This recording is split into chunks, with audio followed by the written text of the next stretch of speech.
Hey guys, welcome to the Ninja Survival Skills video. In this video we're going to be learning some survival techniques to use with the Pilgrim to make it so that you die less often and so that you can get yourself into trouble and also out of trouble. So we're going to go through some situations that I had that I thought were instructive enough to show you and that I think are going to help you when you get in these very same situations, because 90% chance you are also going to face this very same situation that I'm in, or all of the same situations most likely. So one thing is that bait. Whenever you are harassing or hunting anyone, they're going to bait you. They're going to bait you a lot. So if you just get a kill off someone, let's say that you kill a cruiser in a belt, right? There's a thorax ratting in a belt.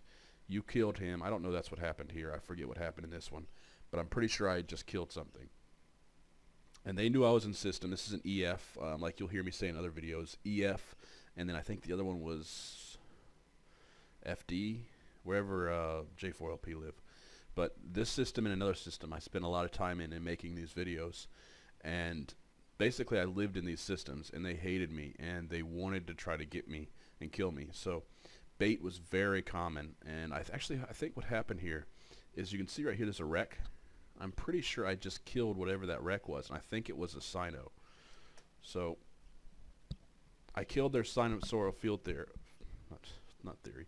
I killed their Sino, and yeah, so I'm typing it there in chat. And so now they put up another one as bait. So what they're doing now is they've got other people ready to undock this time, should I take it. And I'm pretty sure there's a fight video that shows where I killed 2 Sinos in a row. And it may have been before this, which is making me think this.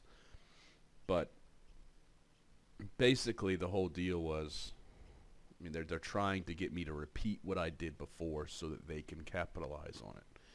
You want to be unpredictable. You want to think like a ninja.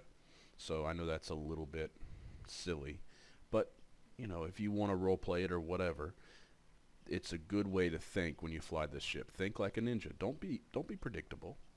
If something comes out and it's just ridiculously obvious bait, then don't engage. Like right now, I believe it's the Griffin putting out the Sino.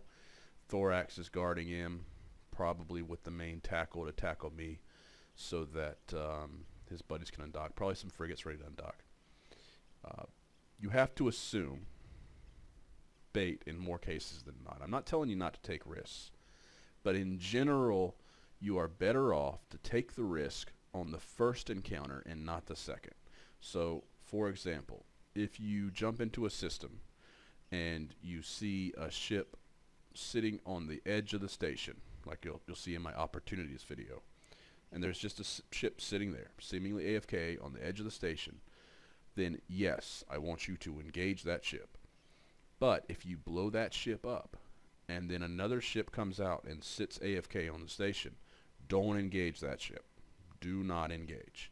Because if they repeat their actions that got them killed, they're not doing that so that they can give you another kill. It's bait. So I trust that you'll be able to spot the bait. It's usually pretty obvious. And this one, we're going to see me lose, I believe lose, my armor Pilgrim. And this is one reason why I switched it out. It's just not fast enough or agile enough. So I got in here. They've got a pretty basic camp. It's a lot of firepower. It's way more than I can engage. Right? I could probably take any of those ships solo, with the Ishtar being a possible exception. But I could certainly take the Sleipnir, just nude him out until his tank failed, as well as use my tracking disruptors to keep him from doing anything. Same thing with the Nagas. I could take either one of those and probably both of those at the same time, just by using my tracking disruptors and getting in close and avoiding their tracking. The Stilettos, cake. Tau Wars, cake. So this is really an easy fight in any one of these ships, but all of them are nearly impossible. You can see here that I decide, let me explain a little bit more before we go. I decide to align out to a moon. Now, it's important to be able to pull up moons when you want. I'm pretty sure it's Control-Shift-X, but it might be Alt-Shift-X that brings up the moon so you can see them in space. I do it by habit, and I'm pretty sure it's Control-Shift-X, but it's one of the two. Anyways, that brings up all the moons in space. Now, if you warp away to a moon, their first thought is usually going to be safe spot if they're not very experienced. If they're experienced, then it's going to take them several seconds to pull up the moons, look at the rough area you went to, and then warp in. So most likely it's going to give you a little bit extra time if you warp off. It's a good thing to align to, especially since in this case the reason I chose this moon is because I was selecting the thing, the warpable, that was furthest away from their fleet, so that when I aligned out, I would not be aligning back across their fleet. I would in fact align away from their fleet, and therefore hopefully avoid being uncloaked or having any problems. Unfortunately, there's a saber. Okay, so I'm cloaked up. I got my micro warp drive cycle. That's good. I'm going to get some velocity, but look what happened. Look what happened. This is why I say to always delay bubble. If you're using any kind of interdictor, always delay bubble. Look what it did to me. I hit warp, cloak, micro warp drive, and look what my velocity is, 31.2. Whenever you hit warp and not align, and then a bubble goes up before you get aligned, your ship comes to a stop. So that micro warp drive did absolutely nothing for me. I have to give them credit. That was well done. Good delay bubble. I'm trying to figure out why I'm not moving. Still haven't figured it out. I'm sitting still, and now I figure it out, but it's too late. Hello, Sleipnir. Goodbye, Pilgrim.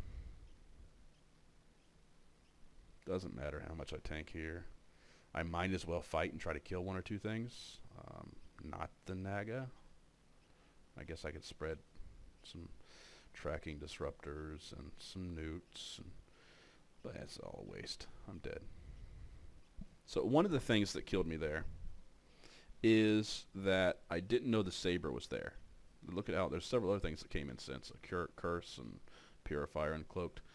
So I didn't know the saber was there, right? So you hear me say the power of 2 and say that you should use an alt. It doesn't even have to be a linky alt. It doesn't have to be a special alt that does anything for you other than an alt that you can alt tab, warp cloaked, say in a buzzard or a Helios or whatever, warp him cloaked to the gate, take a look at the gate, make sure, or go to the planet near the gate or the moon near the gate, scan the gate, and see what's there before you jump in. So if you know what's there, then maybe you decide, hey, I'm not going to try to run that camp. So having an alt is a huge, huge help. In this case, you can see my mistake. The delay bubble got me because I didn't hit align warp. Now what I should have done is I should have hit align, warp, cloak, micro warp drive, damage control, checked my velocity, hit align if my velocity had slowed, and then spammed align until I got up to speed, and then tried to make my way out of the bubble. Had I done that, maybe I would have escaped, but this ship's so slow because it's not the shield version. I just don't know.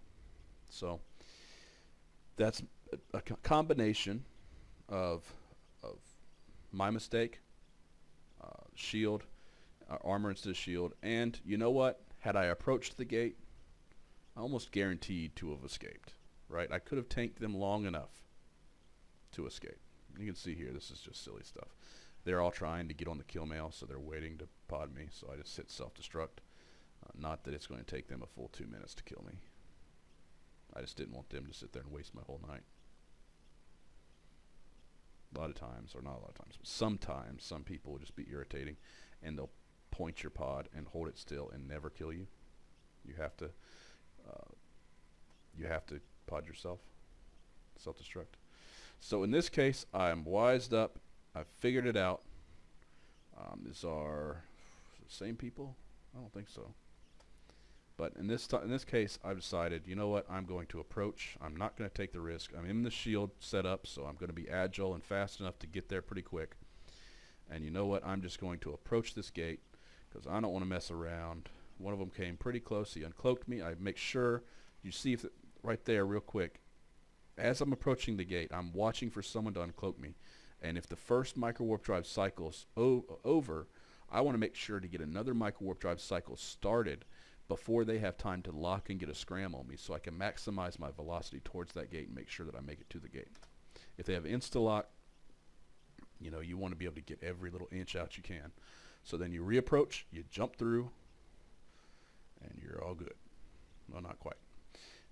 You still have the risk that a lot of them didn't aggro, and now they can engage you. So the Atron's 220 off. He's not a threat, but I'm just going to try to move away from gate because I don't see where anything else has jumped through. So nothing's going to see where I uncloak, which gives me a better chance of getting away. Even if the Saber were to jump through right now and pop a bubble, he wouldn't know where I was. So I'm able to use my micro warp drive and then cloak. And since you're in a recon, you don't really lose much speed, or any speed, by cloaking. You get the full micro warp drive cycle of speed, which is really nice to put some space between you and any hostiles. And this one, title says it all, repeat as necessary. So it's the same basic situation. I arrive on a gate. There's a Celestis here. I have a feeling that something's going on, and he jumps through, so I'm going to jump through with him. Maybe he's by himself. Is it by himself? I'm going to kill him on the other side, maybe. Nope, there's a camp. He was probably eyes for the camp. And okay, so you want to notice a few things about the camp. First thing you do when you look at a camp, when you jump in, these are the same guys from the first one where they killed my armor setup. You want to look at the camp, and you want to look at what they have. This is pretty similar to before. They've got a Saber, they've got a Curse, 2 Hurricanes, 2 Tau Wars, Nemesis. So they traded the Nagas for Hurricanes and got rid of the Sleipnir. But pretty much the same fleet comp as before. And the Saber is already uncloaked, so I know he's there. That works in my favor, that I know he's there. If he wasn't showing right now, and I may get a little overconfident and try to repeat my actions, I'd be more likely to be successful because I learned from the first time and because I'm in the shield setup. But I don't feel very safe about it, mostly because even if it did come to the fact of me running away from them and making it a running fight, I can't do that right now because of the Curse. The Curse outguns me, basically. I mean, there's a couple ships that you just don't want to play with in the Pilgrim.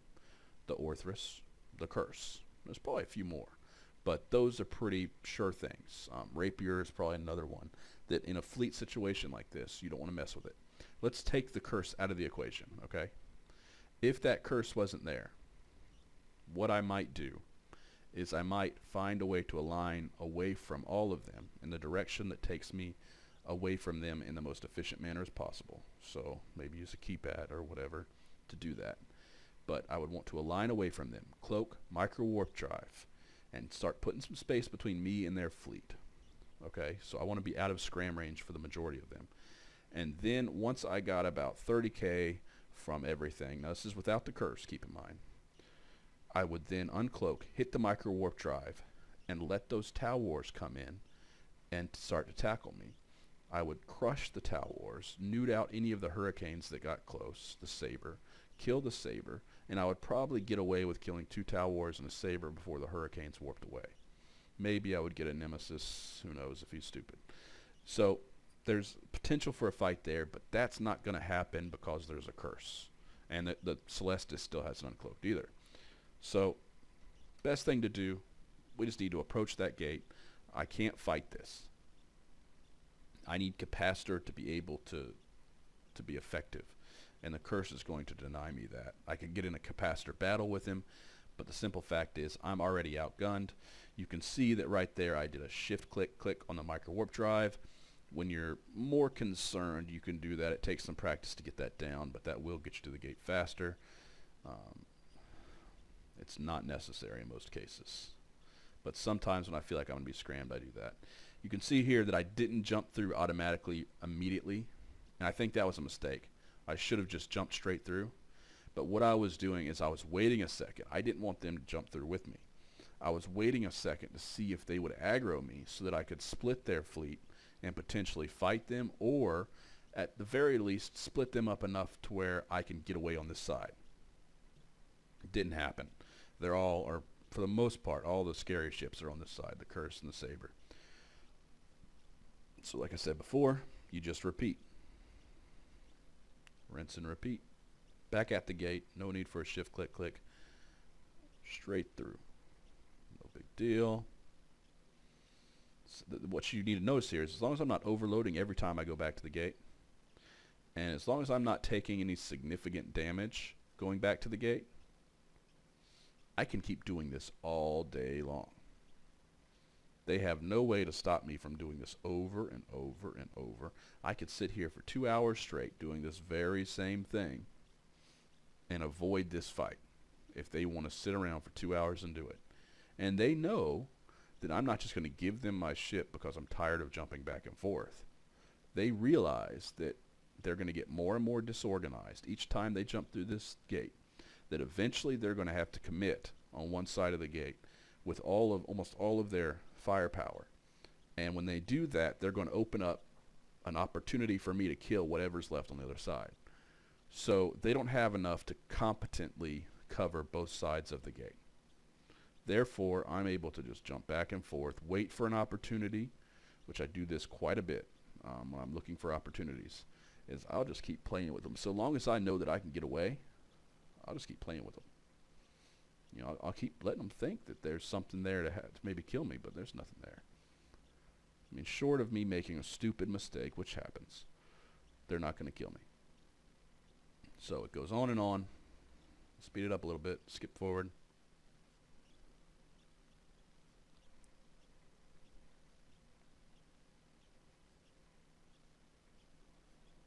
Still trying to get more to aggro. But in doing that, by trying to get more to aggro, I'm also giving them an opportunity to do more damage to me. And if they're able to do, 20% shield damage per time I go back and forth, eventually they're going to get me. They're going to kill me.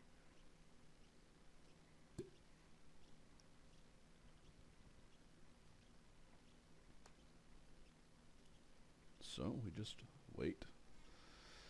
Let them get bored. See, it says give up.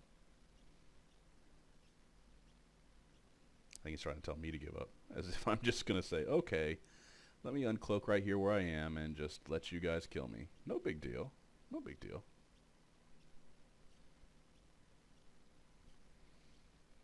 Little friendly smack.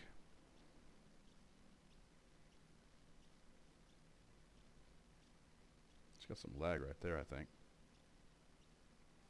Seemed like it repeated itself. I think this is the one where they give up. If not, we're definitely going to fast forward a bit. No, it's not. Alright, come on. We don't got all day.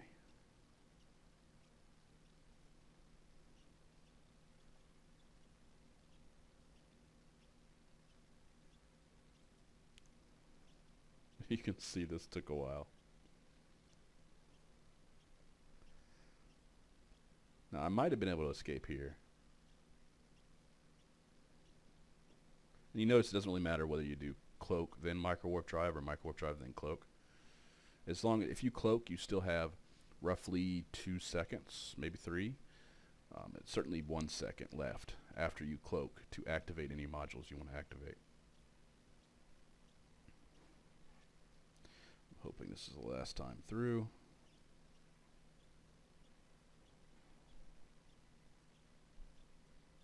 Because at this point we're not really learning anything new, and we need to move on to the next video. But I assure you I do escape. You see here, so now the saber is not on this side, and I start thinking about making a run for it. But I see local is getting a little bit bigger. Most of their fleets here is just cloaked, so I'm not going to do that. Opportunity hasn't came yet. Let's jump forward another little bit.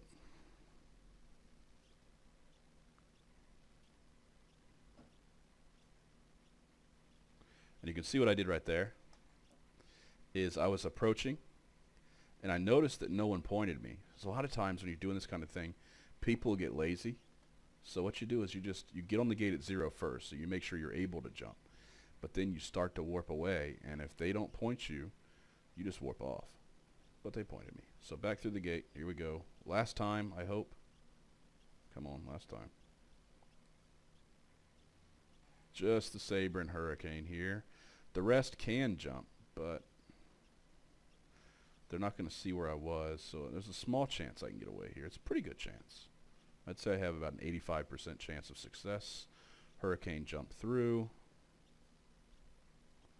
I'm going to go for it. I'm on the edge of the shield. You always want to burn out of the shield, not the shield, the bubble. Find the thing most in front of you. Get aligned to it. They're going to try to charge down your last seen position, last known position. And then you just warp away. That saber missed by a bit. So did the Ares. Or no, I think the saber jumped out. Yep, they gave up. So that's that. I'm away. Safe and sound. Sometimes you just got to keep reapproaching over and over until you can escape. You know, sometimes you keep reapproaching until you find a good fight, until you get that opportunity. You hope that they make mistakes that open up opportunities for you. Just keep in mind that if you are doing that, going back and forth, then if you take the fight on either side of the gate, it's better to make that fight a running fight away from the gate, so that by the time the enemy's friends de-aggro, all right, come on. By the time the enemy's friends de-aggro, you're 50, 60, 80, 100k off the gate. So they can't just jump in and engage. They've got to jump in and burn to you. And ideally, that's going to allow you to further separate more of their fleet and get even more kills. So it's all about getting that separation. You know, you see my isolation videos. So much of solo PvP, especially when engaging gangs, comes down to being good at isolating targets. And that video really teaches, I think, really well how to do that. Like I said before, sometimes people just don't point you. So watch this. I'm kind of looking around, seeing what's the bubbles are on.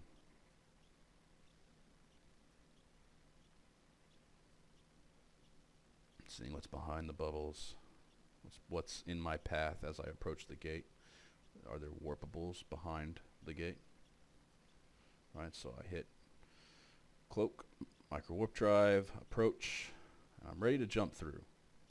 But at the same time, you know, I'm kind of aligned to that already, and nothing's uncloaked me. Let's try to warp. And I'm through, and nothing pointed me except for the Garmer, which this one was really funny. The guy got upset about it. But the game told me that I was pointed by that Garmer. The game also told him that I was pointed. So on both sides, in both of the clients, I was pointed. But the server didn't think I was pointed, and I warped away. So they thought I had a stab. I didn't have a stab. That was really weird. Because it looked on both sides like there was a point, and there wasn't. And had he pointed me, I'd just jump through. It would be no big deal. Same thing with escaping the stations, except you use tacticals. So basically, you keep trying until you get it. And anywhere you live, like you can see this EF again. I lived in the system. I didn't really live in the station much, but a little bit. Basically, you want to have that system set up to be in your favor as best as possible. You want many safes, several different safe spots, so you have a choice. Safe spots near the different gates they might camp so that you can watch them from the safe spot. You want tacticals. And by tacticals, I mean spots that are roughly 200 to 300k off the station, straight out from the undock, above the station, below the station, to the side of the station, in the direction of the main gate from the station. You want them above all the gates, below all the gates, set up so that you can warp to the gate, even if there's a bubble camp, and get to it and be able to look it down or up or whatever over at their camp. You want to have that system set up as best as possible. So I've got a mixture of corporate locations and personal locations. Personal ones are ones that I set personally. Corporate ones are ones that were set here when we did a deployment.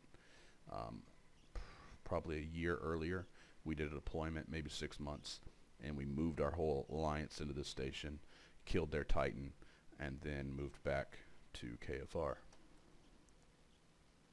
Actually, we had already moved back to KFR before we killed the Titan. That was one of our last carriers was trying to leave, and the Titan tried to doomsday him.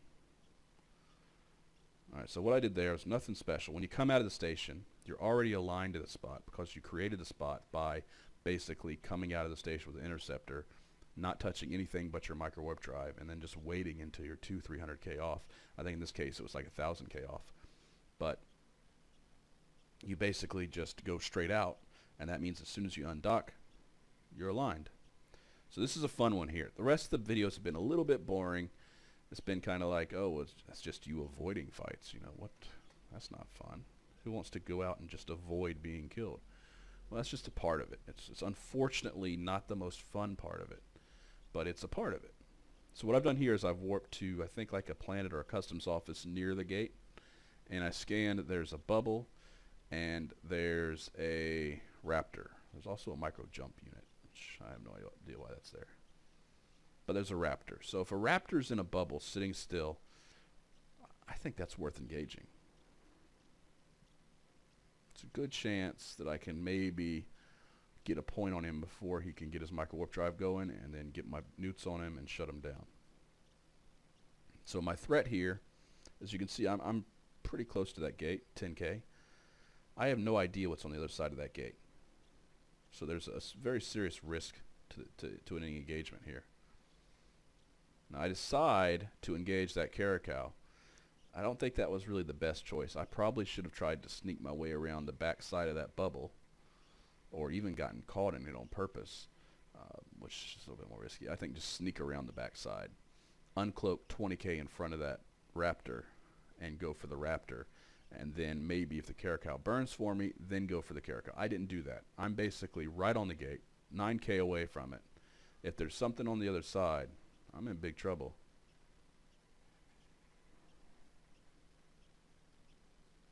I engage the caracal, get a newt on him, get drones on him.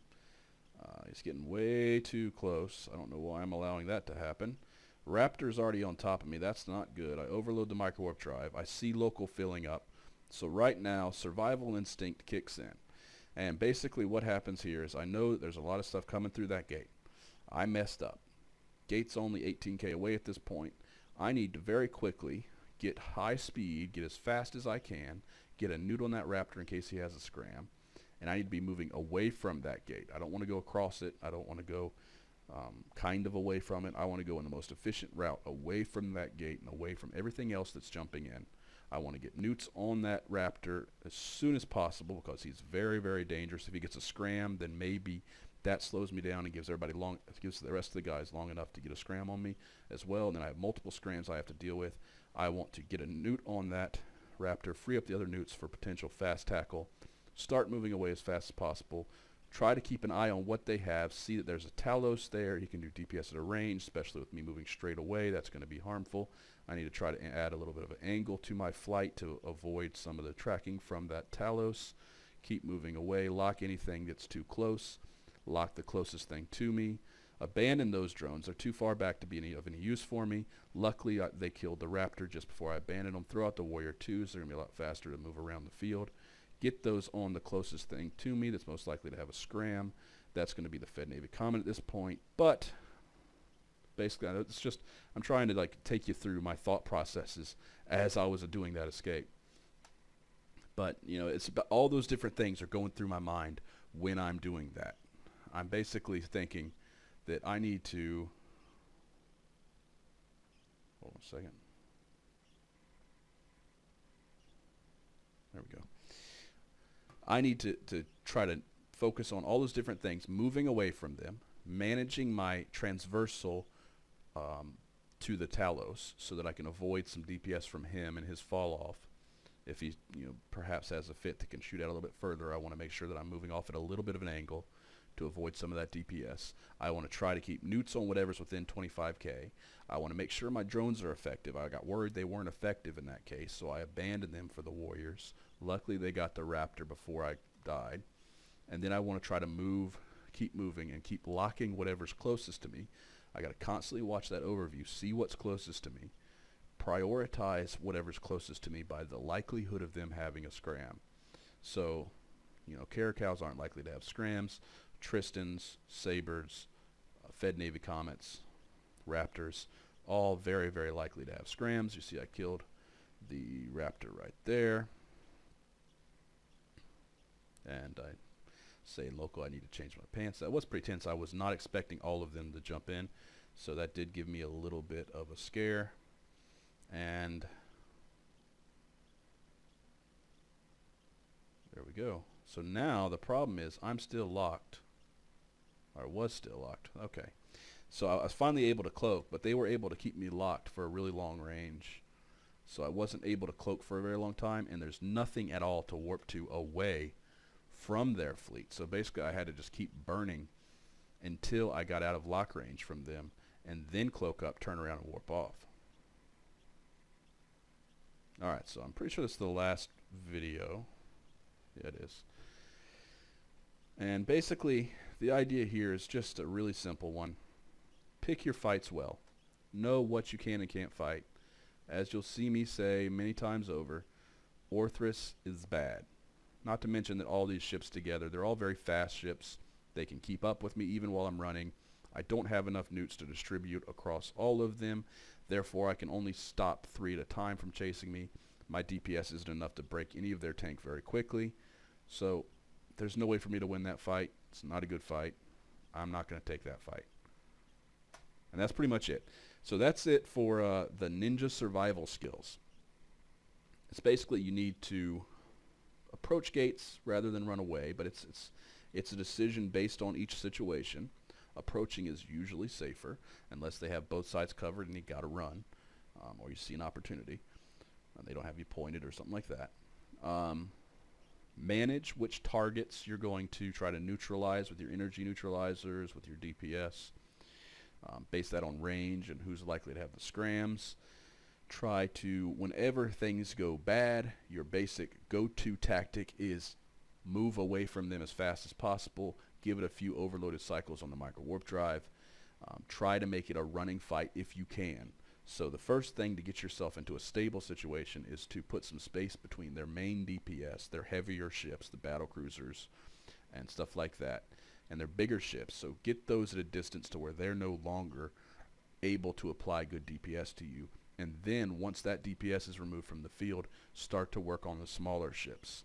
Get tackle on those. Get potentially turn back in if it looks safe. You'll see that in some of the fight videos where I do that. But you know, priority is to get yourself into a stable, manageable situation, and that is the key to surviving with the Ninja Pilgrim.